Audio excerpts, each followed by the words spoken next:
कक्षा 10वीं विषय गणित इकाई 4 द्विघात समीकरण प्रश्नावली 4.3 का प्रश्न पहले को हल करने जा रहे हैं।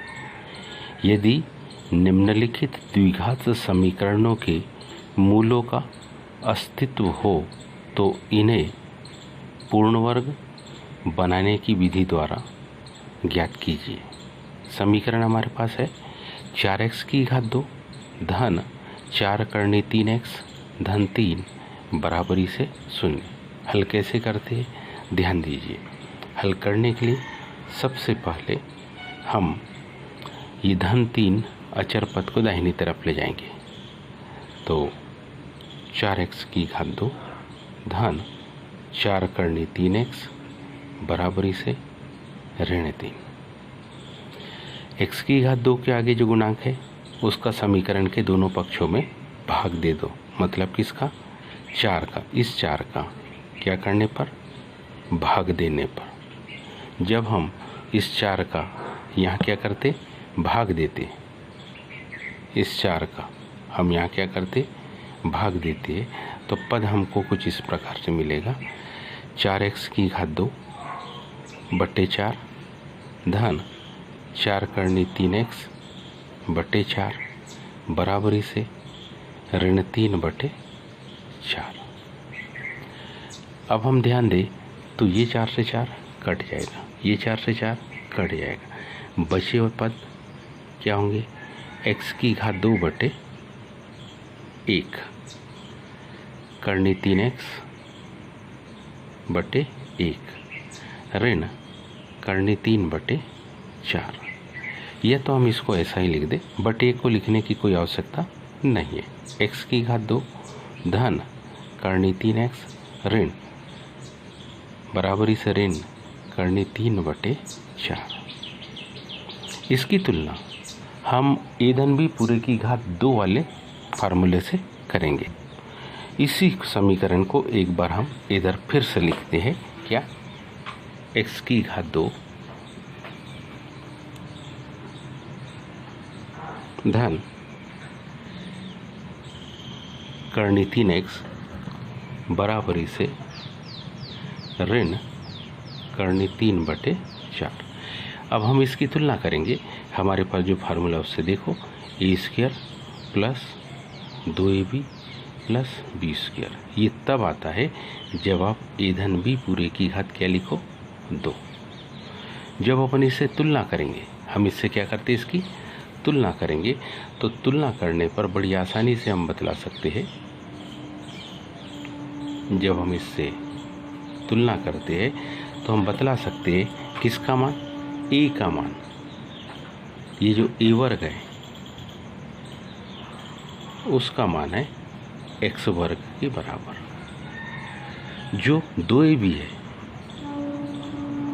उसका मान है करनी 3x के बराबर।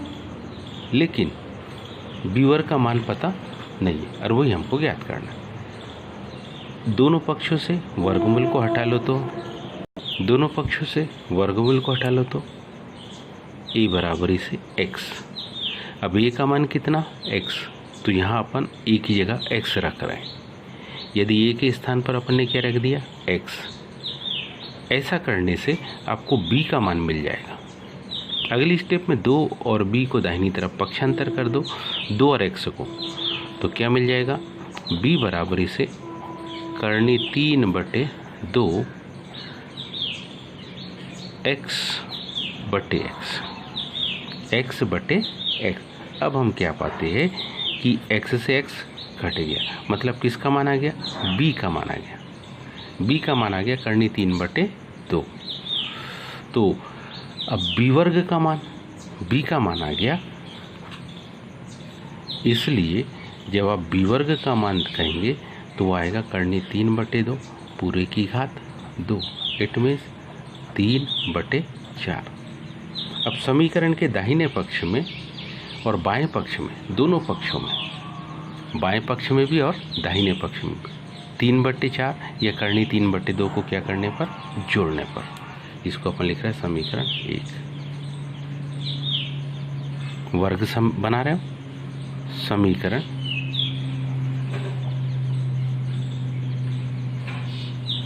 1 के दोनों पक्षों में इसको करनी 3/2 वर्ग को क्या करने पर, जोड़ने पर। यदि हम ऐसा करते हैं तो हमारे पास मान देखिए क्या आएगा, x की घात 2 धन करनी 3x ये पद है, इसमें हम x की घात 2 धन करनी 3x धन इसमें क्या जोड़ा, करनी 3/2 पूरे का वर्ग बराबर इसे। दाहिनी तरफ ऑलरेडी ऋण 3/4 था, करनी 3/2 का वर्ग 3/4 भी होता है। क्या पाते हम क्या पाते हम कि ये हम पाते हैं कि ऋण 3/4 से धन 3/4 घट जाएगा और ये पूरा का पूरा पद किसके जैसे आ गया, a धन b पूरे की घात 2 के जैसे। a का मान है x और b का मान है करनी 3/2। तो हम इसको क्या लिख सकते, हम इसको लिख सकते x प्लस करनी 3/2 और बराबरी से क्या आ गया, 0। इसका मतलब है जब हम पक्षांतर करेंगे पूरे की घात 2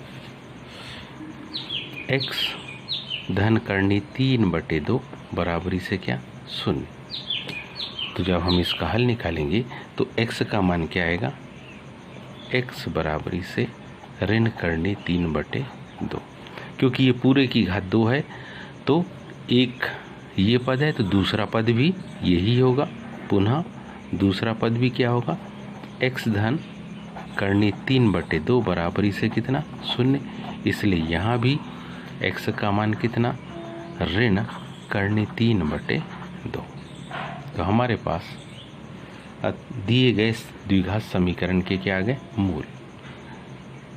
दिए गए कौन से समीकरण, द्विघात समीकरण के क्या मूल आ गए, कौन कौन से, x बराबरी से दोनों के दोनों मूल कैसे है, समान है, करनी 3/2 व x बराबरी से ऋण करनी 3/2।